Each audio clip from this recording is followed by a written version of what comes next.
caught my wife cheating, moved on, and built a new life. Until my ex tried to run me and my new girlfriend off the road in a jealous fury.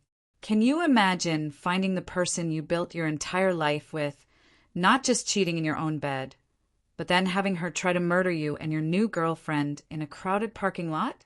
Because that's my story. And trust me, the depths of betrayal and rage I witnessed go far beyond anything I ever thought possible. I'm 36, and for 6 years, I believed I was married for eternity to a woman named Carolyn. 6 years I'll never get back, no matter how hard I try to forget. When we first met, she seemed perfect. Hilarious, beautiful, exactly what I thought I needed. My childhood was messy. My mom was verbally abusive, throwing plates, screaming matches at 3 a.m. My dad stayed because he loved us, but I swore I'd never put anyone through that. So, I was hypervigilant with Carolyn. 2 years I spent scrutinizing her, how she handled money, stress, even how she treated waiters. She aced every single test. Compassionate, tolerant, generous. Everything my mother wasn't. I truly thought I'd finally broken the cycle. Oh, how wrong I was. We had a beautiful wedding, bought a charming suburban house, and I genuinely believed in our happily ever after. But 2 years into the marriage, everything crashed. Hard. Instead of the couple everyone envied, we had massive, screaming fights every single month. Always over the most ridiculous things. Dishes, my late work, her friends, even what we watched on TV. I couldn't understand it. This was the woman who used to leave notes in my lunchbox. Surprise me with weekend trips. Now she was yelling at me for buying the wrong coffee brand. I begged for couples therapy. I'm a fixer, you know, not a throwawayer. We went to one session. One. Carolyn, ever the strategist, told me, "It's your idea, your expense." So I found a top therapist specialized in marriage, scheduled and paid for everything myself. The therapist, bless her heart, started to gently point out communication issues, suggesting Carolyn wasn't handling conflict well. And then it happened. Carolyn burst into tears, accusing the therapist of assaulting her. She vowed never to return, yelling that I was trying to make her look crazy, calling the therapist a quack. I later found out her father had passed away just before our arguments escalated. Grief does strange things to people, I told myself. I tried to be understanding, but she refused to talk about it, refused help. She just grew angrier, more distant. Her yelling battles could wake the dead. Our neighbors even called the police once, convinced someone was being murdered. Her crime? I'd forgotten her dry cleaning. We eventually settled into this cold pattern. Shared a house, occasionally had sex, barely spoke. The fights decreased, but so did everything else. Yet, I was still foolishly in love. Sad, right? I kept clinging to those early years, convinced we could get back there. For better or worse, I believed. I just didn't realize those vows also meant forsaking all others. Then, it all went spectacularly wrong. I was at a corporate expo for days of faking interest in PowerPoint. 3 days in, a major crisis hit my company. Servers crashed, data lost. My supervisor called everyone back. I, being the devoted worker, or maybe just a fool, booked the first flight home. I had this totally idiotic, romantic movie idea. Surprise my wife. I planned it during the Uber ride from the airport. I stopped at a fancy florist, dropped $80 on her favorite purple orchids. They reminded her of our first date, she said. I even bought champagne and her favorite high-end chocolates. I thought this is how we restart. This gesture would remind her why she fell in love with me. I arrived home at 2 p.m., feeling like the greatest husband on earth. Her car was in the driveway, which made sense. She worked from home on Thursdays. The house seemed normal, but a few things snagged my attention. Her favorite upbeat playlist was blasting from upstairs. 2 wine glasses in the sink. I was so focused on the surprise, I just brushed it off. God, I was such a fool. I went upstairs, music growing louder. Other sounds, too, but my brain just wouldn't connect the dots. You know, in horror movies, when everyone screams at the character to keep the door closed. That character was me. I turned the doorknob, pulled open our bedroom door, and my world just imploded. The flowers I held slipped from my grasp, falling to the floor. There in our bed was my wife, the woman I had loved, supported, built a life with for 6 years, beneath some strange man. She was acting like I didn't exist, like our marriage meant nothing. She wasn't even trying to be quiet about it. The man, startled, scrambled. He tried to scurry past me like I was a doorman. I will never forget that. Something inside me snapped. Maybe it was seeing him with her. Maybe it was his audacity to think he could just walk away from ruining my life. My hand was around his throat before I even registered it. Not a death grip, but a clear message. You're not just leaving.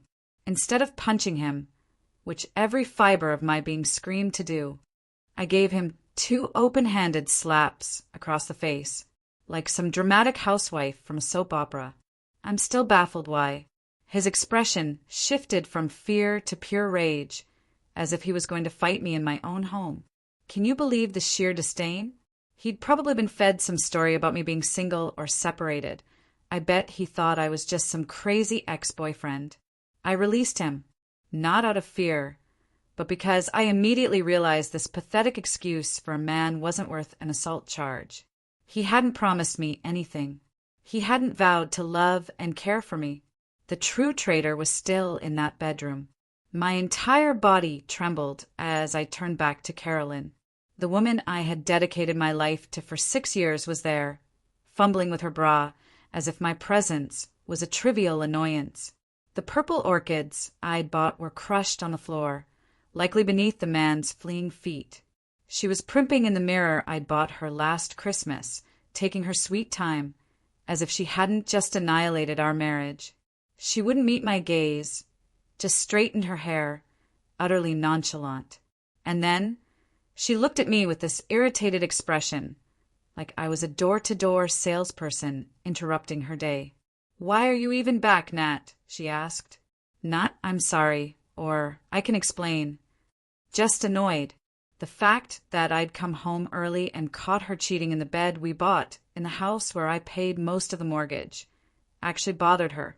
Never in my life had I wanted to strike someone so much. My hand twitched. I just stood there immobilized. And then she muttered under her breath, "You weren't supposed to be back." As if I was to blame for ruining her afternoon. 6 years of marriage. And that's all it meant to her. A small hiccup in her fun.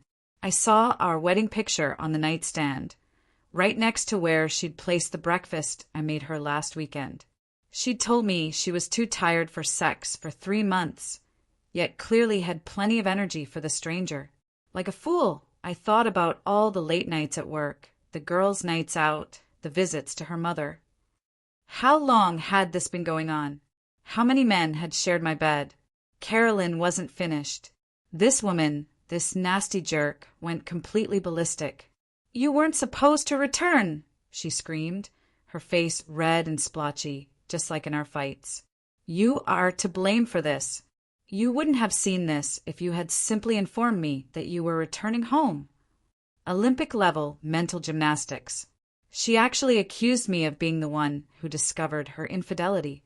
But wait, it gets better. "You declined my request for an open relationship," she shrieked, as if that justified anything. Yes, 6 months prior. She'd mentioned it once, drunkenly. I, a monogamist, had said no. Apparently, in her deranged mind, that meant she should do it anyway. "I have needs," she ranted, as if I were the monster for asking my wife to be faithful. "I tried to do things without hurting you." How thoughtful of her. Something truly broke inside me then. 6 years of devotion, trust, love reduced to "I have needs." Every kiss, every "I love you," every moment we spent together, all a lie. My palm trembling with anger, I took 3 steps. I lifted my fist, grabbed her by the collar of the shirt I'd bought her for her birthday. She'd hurt me, and I wanted to hurt her too. I wanted her to feel even a fraction of the agony ripping through my chest. But I couldn't. I saw the dread in her eyes, real, authentic fear. Despite her shattering everything I held dear, showing me our entire marriage was a sham, that's not me. I'm not that man. I swore I'd never put that expression on anyone's face. My mom used to stare at my dad with the same terror. So, with my hand still clenched, but lowered, I stepped back and released her shirt. The dark side of me still wishes I'd given into that anger. Not because she didn't deserve it, but because I deserved better than to become what I've always feared. I'm glad I didn't. There I was, standing in my own bedroom, surrounded by crushed purple flowers, looking at a stranger in my wife's face. This is how our 6-year marriage ended, with her accusing me of finding out about her cheating. The woman who used to kiss me goodbye every morning, now blaming me for not calling ahead to arrange for my discovery of her affair. She changed identities faster than a TV station. The moment I released her, the fear was gone. She was the victim now. "Really, you were going to hit me?" she yelled at my back as I turned to leave. "This is the precise reason I no longer love you. You're not a man at all." She followed me down the corridor, screaming every possible abuse. After 6 years of marriage, she was trying to make me the antagonist in this story. It was so convenient for her to go from shivering in terror to yelling abuse. I didn't realize until I spoke with my friend later that night. She wanted me to strike her. She wanted me to lose my cool, to give her something to use against me. She'd have cried about her violent husband, run to the police with a bruised face, and taken half my belongings and monthly alimony. The same woman who used to bring me soup when I was sick was manipulating me into domestic violence. In a twisted way, it was almost impressive. I needed to leave that house. It practically reeked of treachery. Their colognes and fragrances blended together in our bedroom, on our linens in the air. The aroma of another man. I took my keys, some cash, and just drove. I ended up at my friend Mark's house. Thank God for Mark. He took one look at my face and pulled out the whiskey. Mark had been divorced, he understood. "You need a lawyer now," he said. "Here's the kicker. Carolyn worked part-time at a boutique, essentially pretending to have a career. I was earning 6 figures. That meant I might have to pay this woman alimony every month. The same woman who just slept with another man. Our legal system is weird like that. Even if you're the cheated on one, you can still pay for it. But Mark, that astute jerk, pointed out that adultery could change the alimony figures. "Keep a record of everything," he advised. Every email, text receipt, anything that shows she was cheating. Finally, a glimmer of good news. Maybe I wouldn't have to pay for her affair partner's dates after all. My mind was still racing. That morning, I was a happy husband planning a surprise. Now, I was in my friend's living room, Googling divorce attorneys, trying to keep my stomach from revolting. I had zero intention of trying to fix things. I might be foolish enough to buy expensive flowers for a cheating wife, but I'm not foolish enough to overlook it. My phone started exploding. Carolyn, unable to control me in person, decided to try via text. And holy hell, the things she sent me. Just last week, this woman texted me, "I love you," with heart emojis. Now, she was giving me in-depth analyses comparing her affair partner's manhood to mine. She explicitly described how much more effective he was in bed, how I could never please her, how she'd spent years pretending with me. Like a Yelp review for a bad restaurant. She wrote a stinking novel detailing all my sexual shortcomings, performance assessments, and size measurements. After I caught her cheating in our bed, she even had the audacity to say her boyfriend had ruined her for other men, as if I'd want her back. The best part? She was furious that I had destroyed her good time, as if I should have given them privacy or something. She was upset with me for interfering with her affair, accused me of being selfish for ruining her chance at true happiness by coming home early without telling her. This woman was performing mental acrobatics that would have pleased Olympic judges. I'm glad Mark was there. He immediately told me to screenshot everything. "Document, document, document," he yelled. He was right. Not a minute after she finished her tirade, I saw those tiny message bubbles start to disappear one by one. I guess she finally realized that when your husband earns 3 times as much as you do and a divorce is imminent, writing down your admission of infidelity might not be the best idea.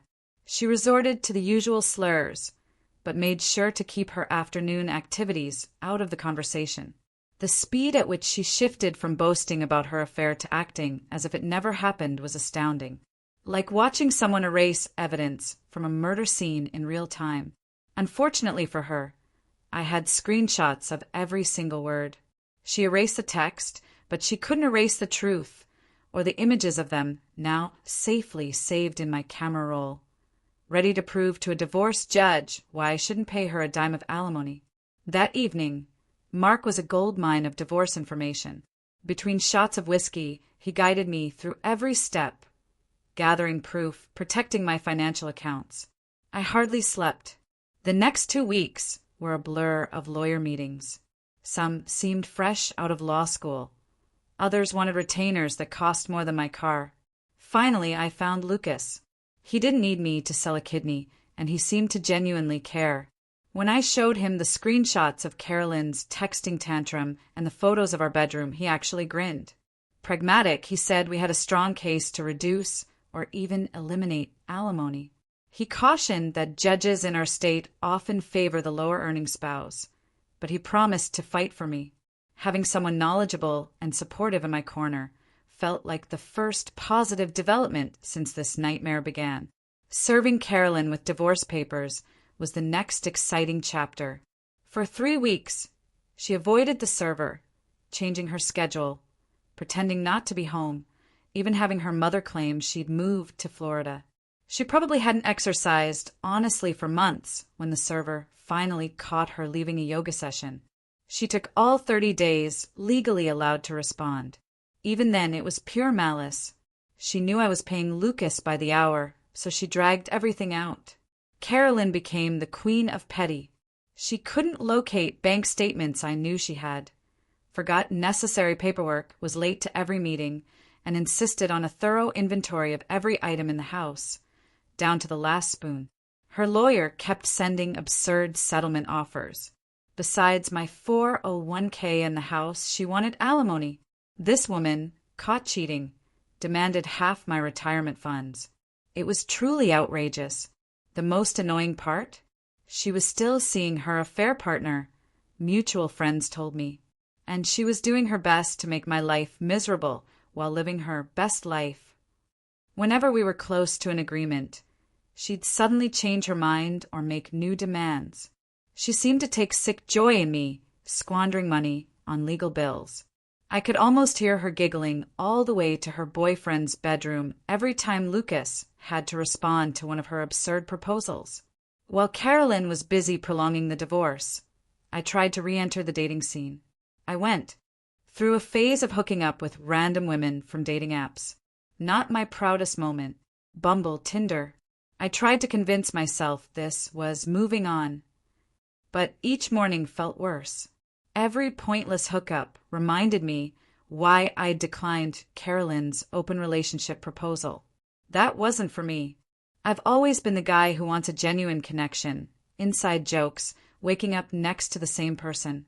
The casual sex left me feeling hollow, like trying to fill a hole with the wrong shape.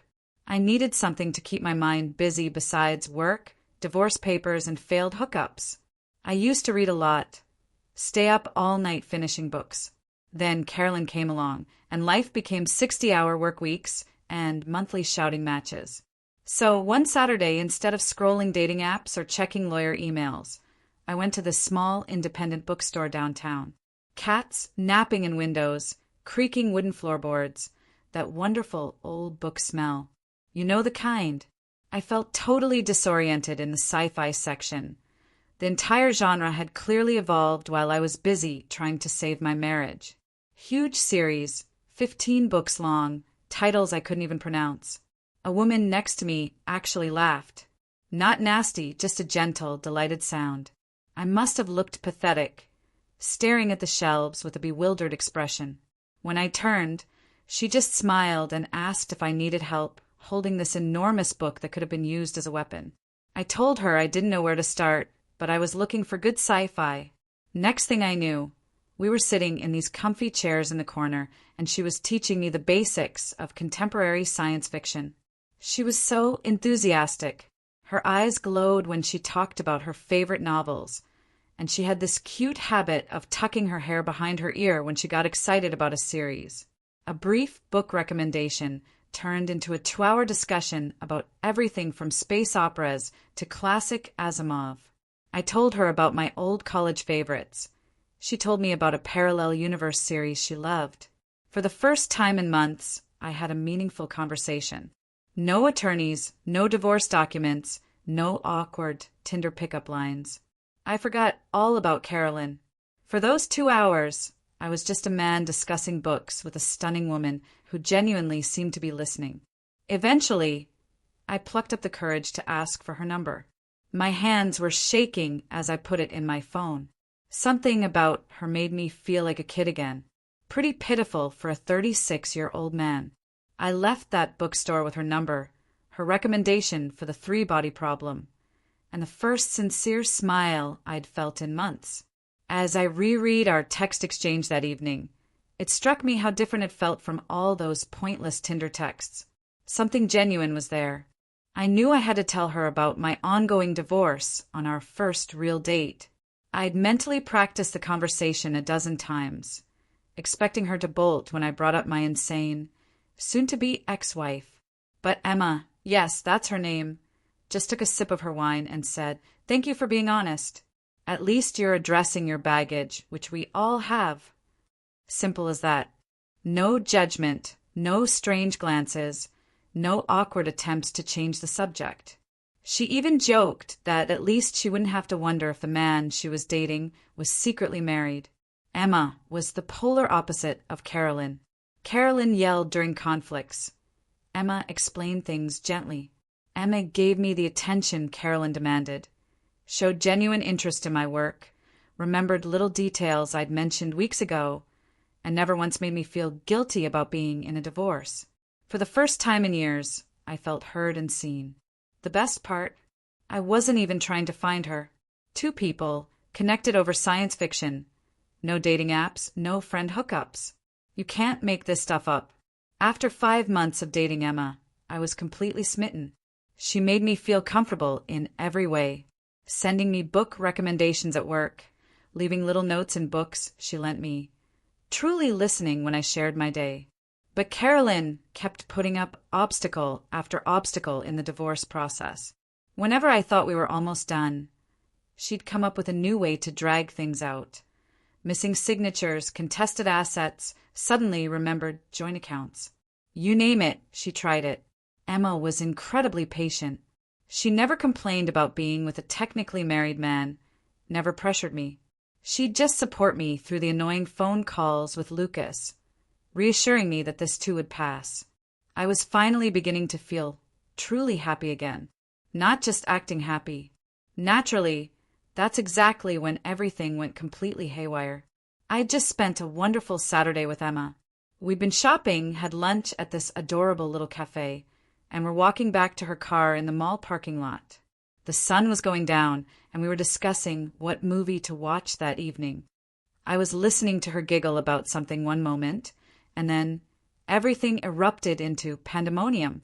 Before I saw it, I heard it, an engine screaming, like someone had floored the pedal. I turned, and a car was speeding directly at us, aimed mostly at Emma.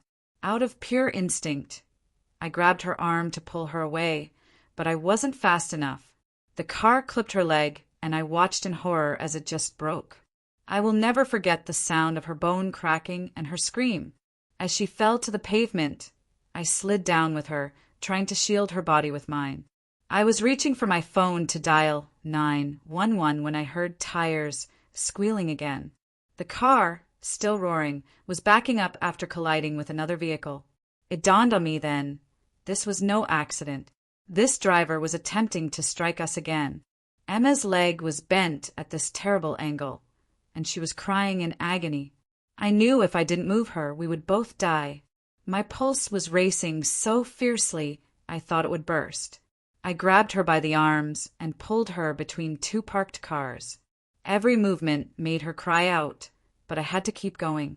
The car charged forward once more, slamming into the cars we were hiding between.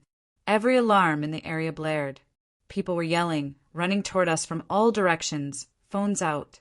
The entire parking lot was chaos. Car alarms, shouting, Emma sobbing beside me. I swear to God, time stopped. The driver's door opened. Carolyn. She stepped out of the car as if she were going to a dinner party. She looked just like she had the last time I saw her at our lawyer's office, but now she had a crazy expression in her eyes I had never seen before. Her hair was styled flawlessly, as usual, wearing the same blazer she used to wear to work. She looked as though she hadn't just attempted to kill 2 people in broad daylight. The stark contrast between her normal appearance and what she had just done made it horrifying. This was my soon-to-be ex-wife. She had reportedly been monitoring us. She decided that if she couldn't have me, she'd rather see me dead. This wasn't some drunk driver, not a random road incident. She intentionally targeted Emma, who had done nothing but make me happy again. In her attempt to kill me, something shattered inside of me when I heard Emma's whimpers and saw her fractured leg. This was no longer just about Carolyn and me. She had just tried to murder an innocent woman whose only crime was dating her soon-to-be ex-husband. Fearing Carolyn might have a weapon or try to finish what she started, I kept one eye on her while holding Emma close. It was like watching someone turn into a monster right in front of me. This wasn't the woman I'd been married to for 6 years. Not even the woman I'd caught cheating. This was something very different. A furious being wearing my ex-wife's face. The reality of what had just transpired hit me hard. Carolyn had made a deliberate, planned attempt to kill us, not in a moment of rage. She must have followed us, waited for the perfect opportunity, then consciously tried to run us down in the middle of the day. When she started to approach us, her heels clicking on the pavement like some twisted countdown, I honestly believed she was going to try to complete what the car hadn't. Her face was utterly blank, except for her eyes, which blazed with a fierce hatred I had never witnessed, not even during our most heated arguments. Thankfully, before she could reach us, she was seized by a man who looked like a linebacker. She strained against him like some furious animal on a leash, still trying to push forward. While I tried to calm Emma and examine her wounds, I couldn't take my eyes off Carolyn. This woman had slept next to me for 6 years, sat across from me at countless dinners, discussed starting a family with me. Now she was here, having just tried to kill my girlfriend and me in a mall parking lot. The difference between those 2 versions of her made my head spin. How do you process it when someone you once loved enough to marry tries to kill you? The police arrived, sirens blaring, followed by an ambulance.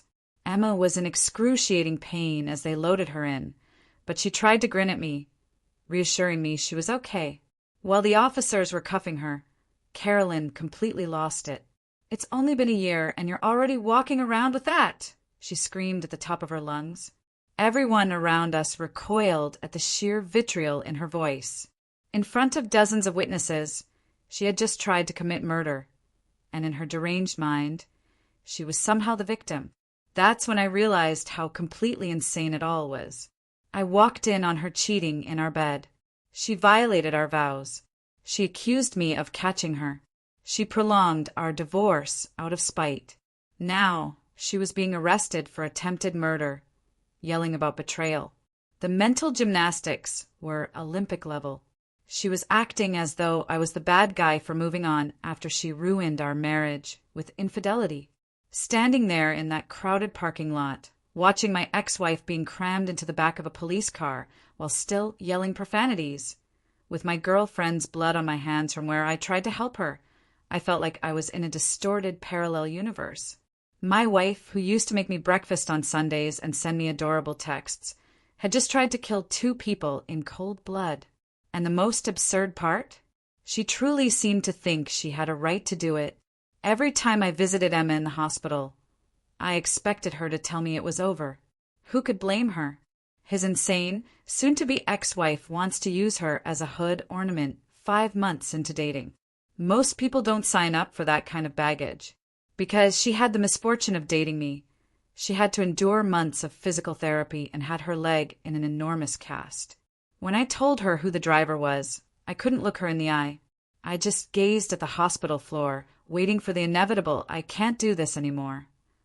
Well, at least we know she'll have plenty of time to work on her road rage in prison, Emma replied, just reaching for my hand.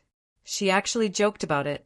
This woman was trying to comfort me while lying in a hospital bed with pins in her leg because of my ex-wife's attempted murder.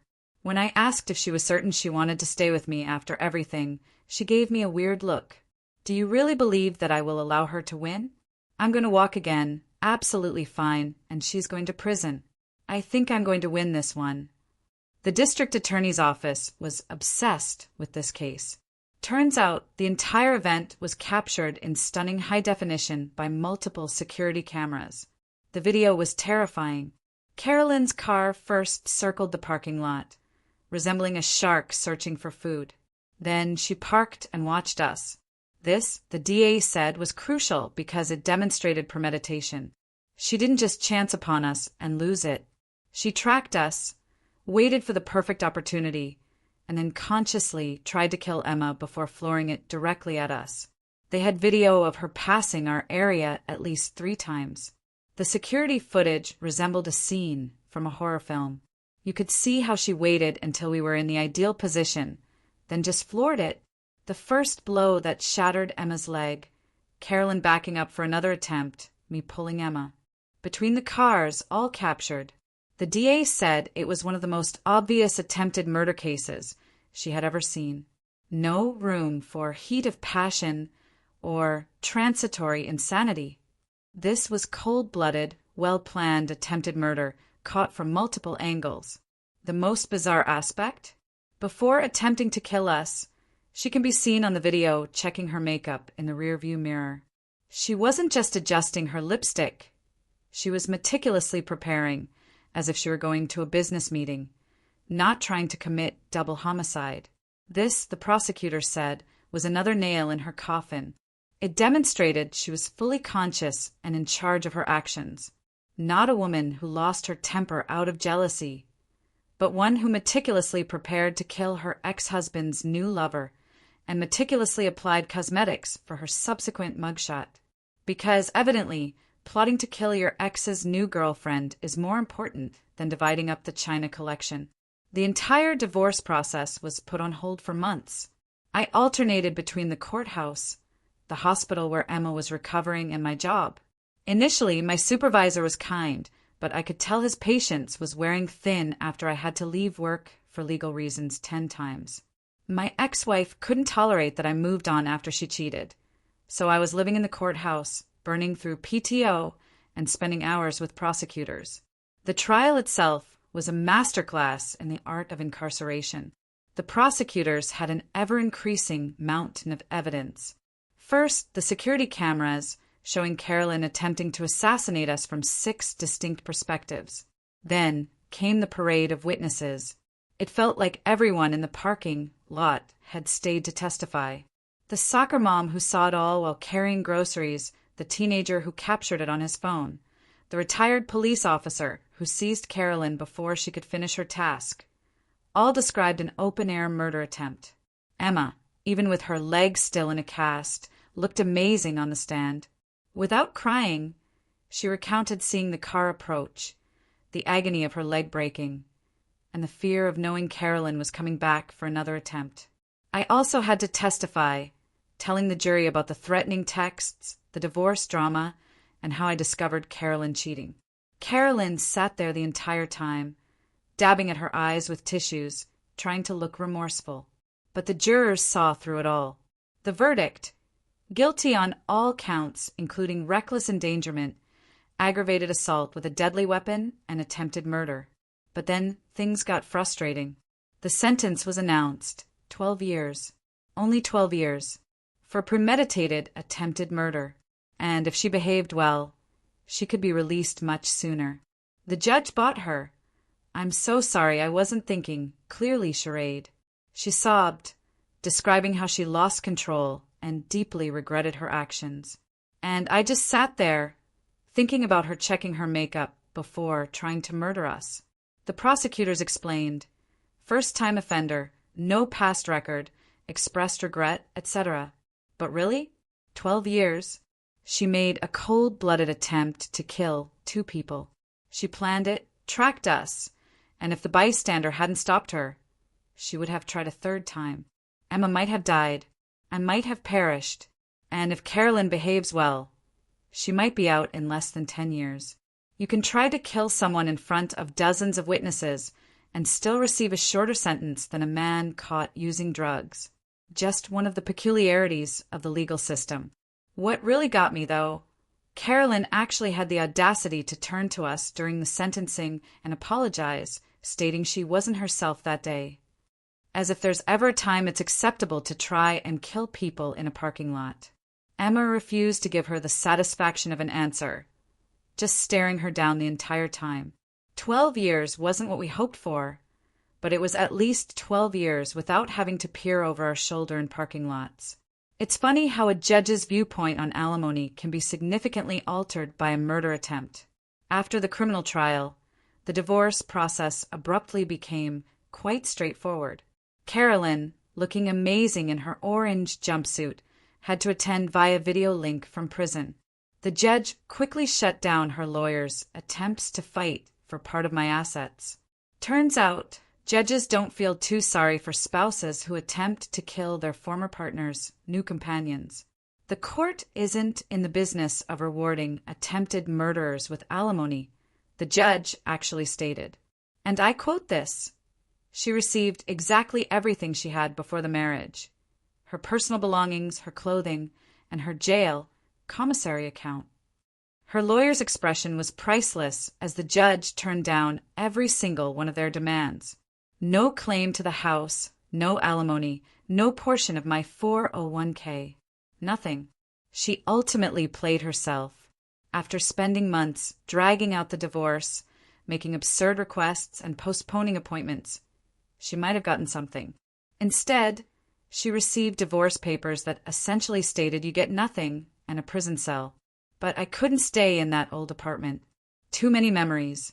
The image of that guy walking in on her. It was always there when I walked through the bedroom door. Emma and I found this fantastic new place nearer to the city center.